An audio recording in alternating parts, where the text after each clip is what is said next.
A small business owner named Sarah runs a wine shop in New York. She's built her dream importing bottles from Italy, but now she's staring at a 10% tariff that could wipe out her profits. Across the country, a family-owned toy company in Illinois is scrambling to keep their shelves stocked because new taxes on imports are threatening their survival. And on the global stage, countries like Canada and China are caught in a trade war that's rocking markets and rewriting deals. All because of one man's bold move, Donald Trump's tariffs. Why are these tariffs causing such chaos? Who's fighting them in court? And what does this mean for you, your wallet, and the world economy? We'll explore every one of these questions in this video. Let's start from the beginning. Hey everyone, I'm Kundan Yashputra and welcome to NextGen Now.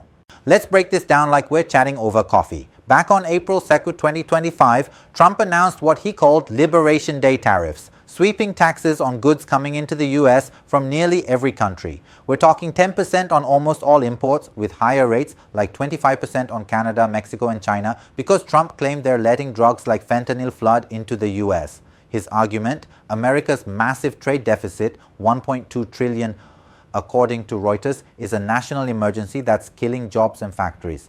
He used the 1977 law called the International Emergency Economic Powers Act, or IEPA, to justify these tariffs, saying it gives him the power to act without Congress. Think of it like a president saying, I've got a special key to unlock emergency powers and I'm using it to fix trade.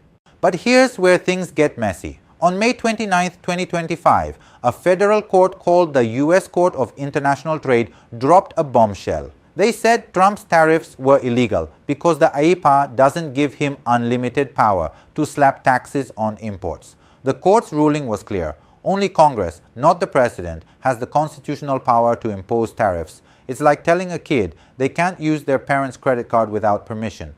This ruling came from two lawsuits. One from 5 small businesses like Sarah's Wine Shop, represented by the Liberty Justice Center, and another from 12 Democratic states, including Oregon and New York. According to CNN, the court gave Trump's team 10 days to roll back these tariffs, which could have saved businesses billions. Now imagine you're Sarah, the wine shop owner. These tariffs have already cost businesses over $34 billion, as reported by Reuters on May 30th, 2025.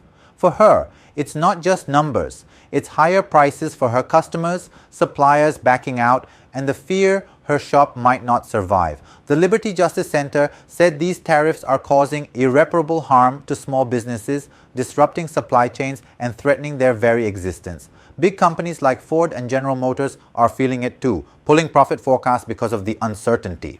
But the story doesn't end there. Less than 24 hours later, on May 30th, 2025, the U.S. Court of Appeals for the Federal Circuit stepped in and paused the trade court's ruling. That means Trump's tariffs are back in effect for now. The appeals court ordered both sides to submit arguments by early June, plaintiffs by June 5th, the government by June 9th. It's like a referee calling a timeout in a heated game, giving everyone a chance to regroup. Trump's team, including his trade advisor Peter Navarro, is fired up. Navarro told reporters on May 29, 2025, they're exploring all strategic options to keep the tariffs alive even if they lose in court. Trump himself took to Truth Social, calling the trade court's decision horrible and country-threatening, and he's banking on the Supreme Court to reverse it.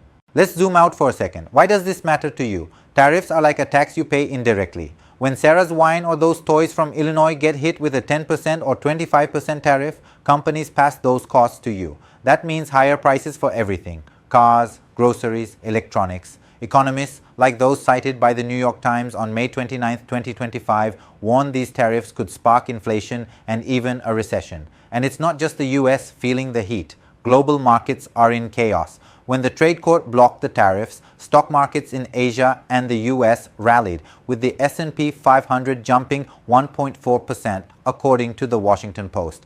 But the uncertainty is making countries like Japan and Canada nervous about trade deals with the US.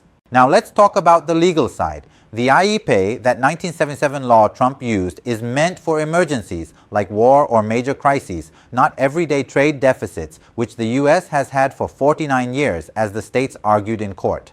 The trade court said Trump's tariffs don't directly fix the problems he claimed, like fentanyl smuggling. It's like using a sledgehammer to crack a walnut. Another federal judge, Rudolph Contreras, ruled on May 29, 2025, that 2 toy companies in Illinois would be irreparably harmed by these tariffs, backing up the trade court's point. But Trump's team isn't backing down. They're pointing to a 1971 case where President Nixon used a similar law to impose tariffs, arguing it sets a precedent. The trade court disagreed, saying today's laws are stricter. So, what's next? This legal battle is headed to the Supreme Court, where Trump hopes his 6-3 conservative majority will save his tariffs. But even legal experts like Tim Meyer from Duke University, quoted in the Washington Post on May 29, 2025, say it's not a sure win. The Constitution is clear. Congress controls tariffs. If the Supreme Court upholds the trade court's ruling, Trump could try other laws, like the Trade Act of 1974, which allows 15% tariffs for 150 days, but that's slower and limited.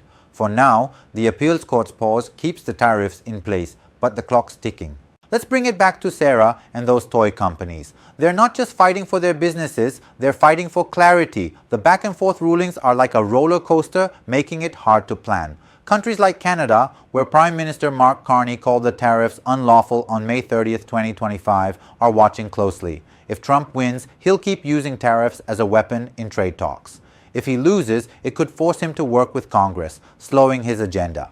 This whole saga is like a high-stakes chess game, with businesses, consumers, and global markets caught in the middle. What do you think? Are tariffs the way to fix trade, or are they hurting more than they help?